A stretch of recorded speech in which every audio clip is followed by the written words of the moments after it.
I figured I'd go ahead and talk about my CGC submission experience so far. Now, to be clear, I want to be dead clear. The CGC 9 card before you is not one I submitted. This is the one I got from a card show back in Tennessee, I think a year ago by now. This was actually my first CGC card.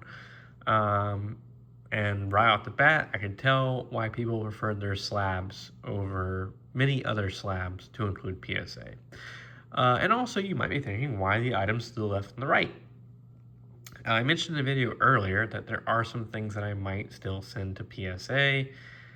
These were the items I'm talking about, the things that aren't cards.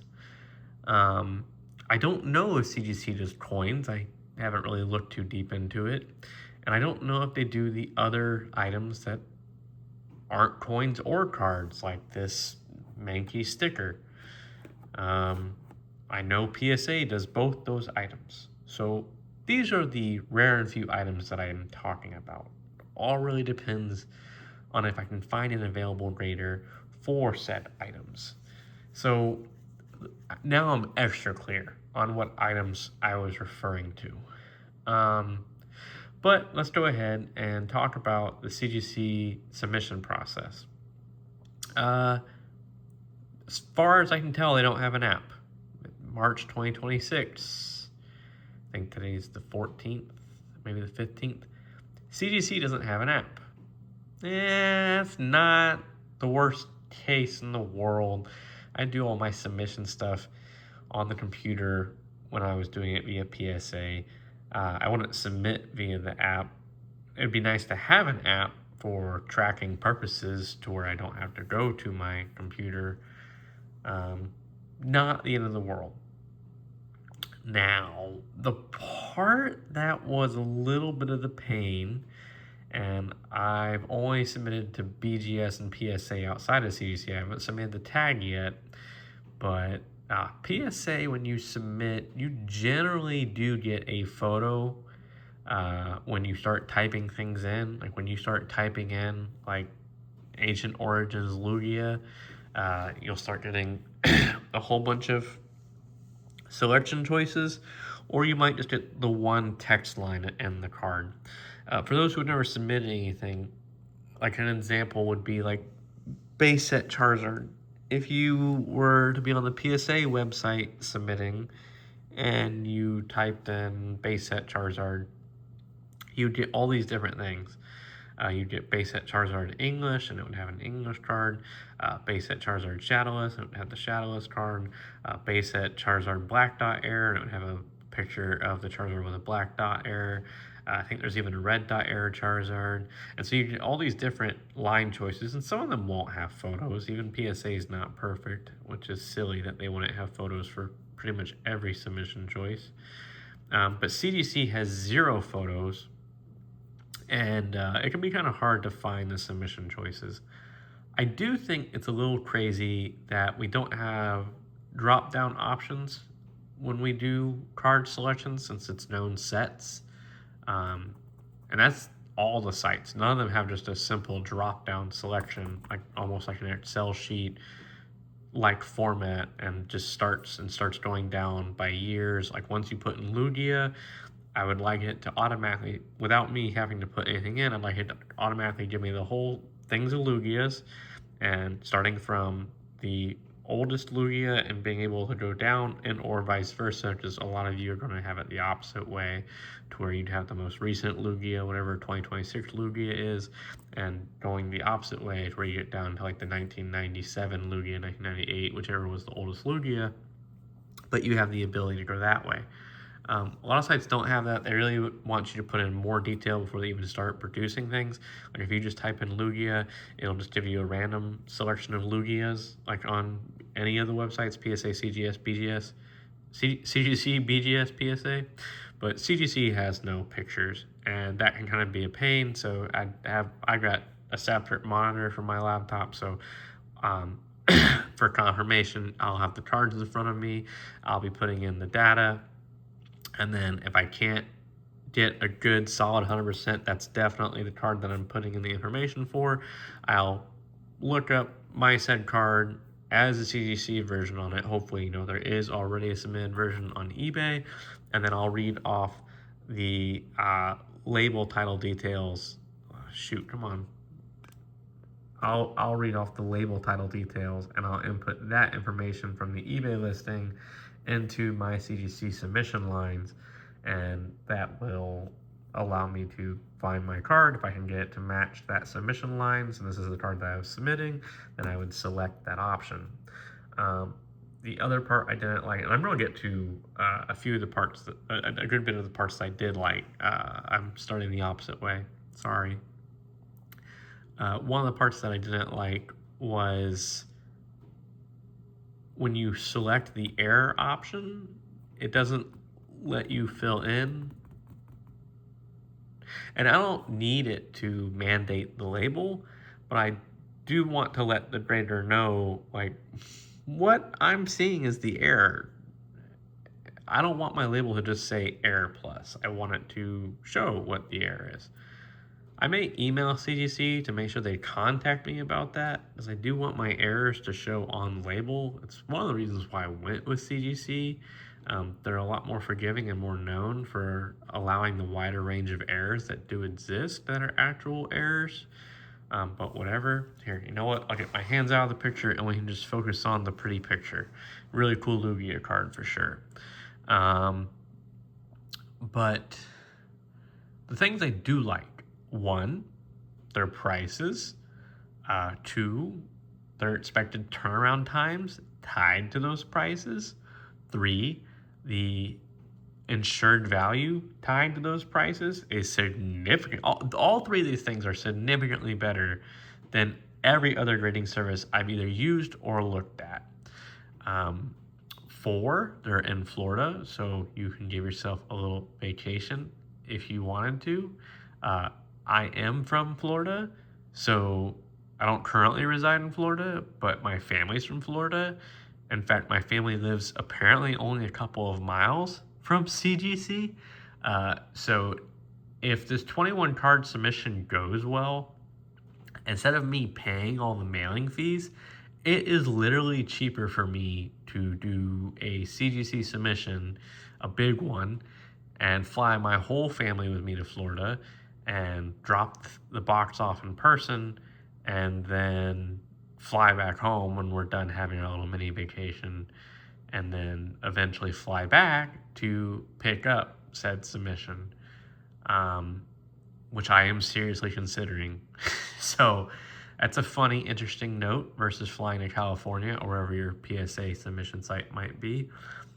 And then last but not least, probably the absolute best part, and there was more to CGC's website. I only did a couple of the submission levels.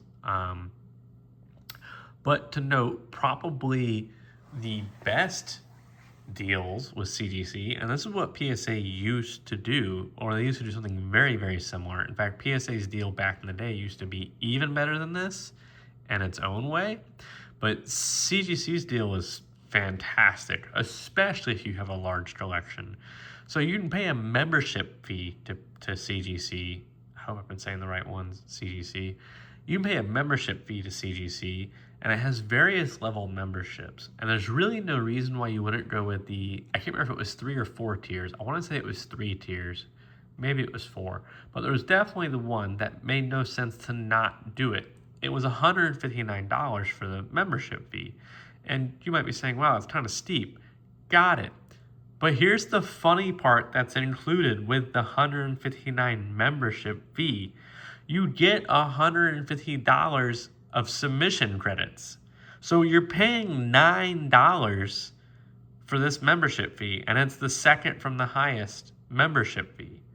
So you're paying $9 because you're getting $150. It doesn't deduct it from that membership fee, but when you submit your next submission, your first submission after you've paid that membership fee, you get $150 taken off your bill.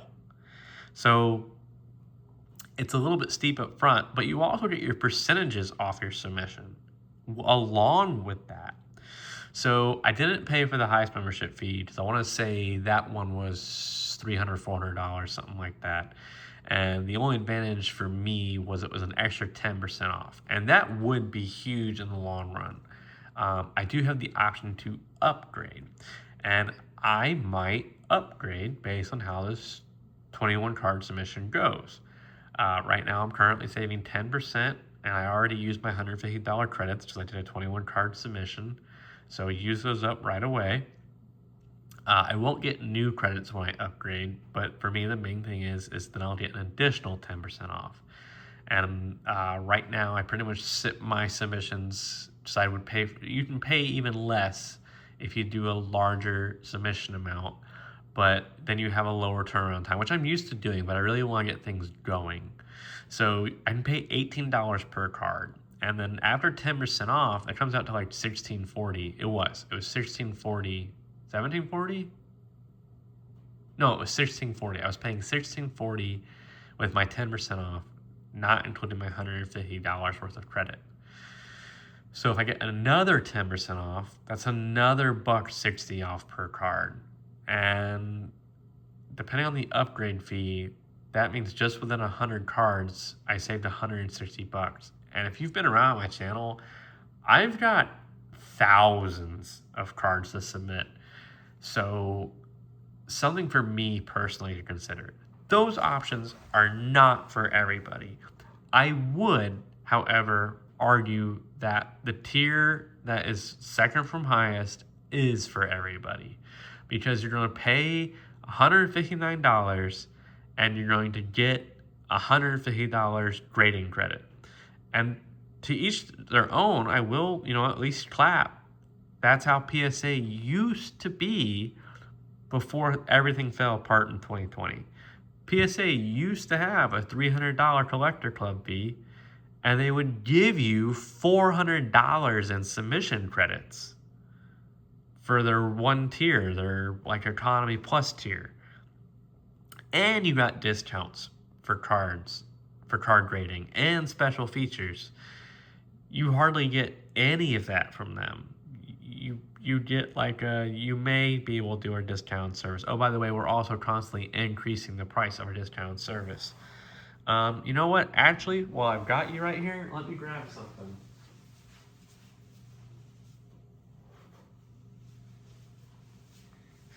I could do all three. I do have some BGS ones, but I'm just going to focus on this right here, right now. So, PSA slab, CGC slab. I think. Okay, so that's. Alright, they're the same height, but they're not the same thickness. CGC, good bit thicker. You can't stack PSA with CGC. The other thing that I like, and also this just goes well because it's a black border, but that's the thing that's always kind of been peeving to a lot of people lately. For whatever reason, there's been some people that are stuck on the, ooh, got that red PSA box. But that only looks good in certain circumstances. I don't really think it even looks good with this Charizard. I think a black box would look better with this Charizard, or specifically if the box was yellow outlined to match the yellow border of the Charizard. Sure, these really go well because we've got a black bordered Lugia with a black bordered label, but that black bordered label goes well no matter what the border of the card is, which is why people argue tag slabs look the cleanest, because there's no border color confliction at all. That's one of the main reasons that they look the cleanest. And then going on the back, well, do we see the frost? See, PSA's got kind of like this frosted thing going on. It is technically for security reasons. I guess it's easier to make clear slabs, but man, the CGC slab, even before I was a CGC go-getter, just looked better. They both do use QR codes on the back. I guess you could argue this is advantageous. The cert numbers on the front and the back. If you scan the QR code, I'm tracking that, you'll still get all the cert numbers and stuff. There's a cert number. Back, there's not a whole lot to argue except the CGC is just clear compared to the PSA Frost. I do wish, again, CGC had an app. I'm certain if I scan that QR code, it takes me to a browser versus just if you have the PSA app, it'll take you to the app.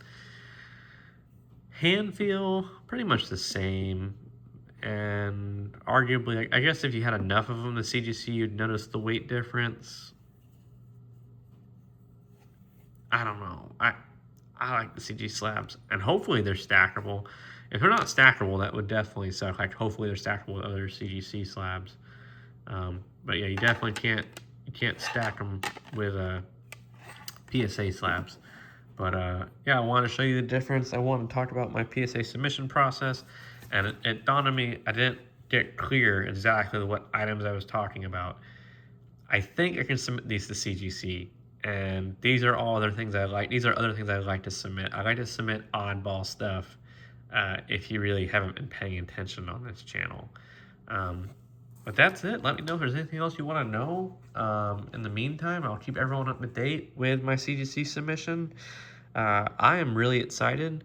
I really wish it wasn't in business days because that means I still have to wait till like June to get the cards back. I really wish I would have done it way sooner. Let me just 100% be honest. Oh, I wish I did not wait as long as I did. I didn't know how cheap CGC was. That's a really big thing. It's a big factor. Because I do a wild variety of cards. I do cards that even after they're graded, they're only worth 40 bucks. And I do cards that after they're graded, they're worth like 10, 20 grand. But when you start dealing with, again, like the cards that are only worth 40 bucks after they're graded, that wasn't necessarily the end of the world for PSA. I used to pay $18, $16 a card for PSA 6 years ago after my membership fee. CGC, you pay $18 a card, and that's a slightly higher end version of their service without even having the membership. So I think I just got converted.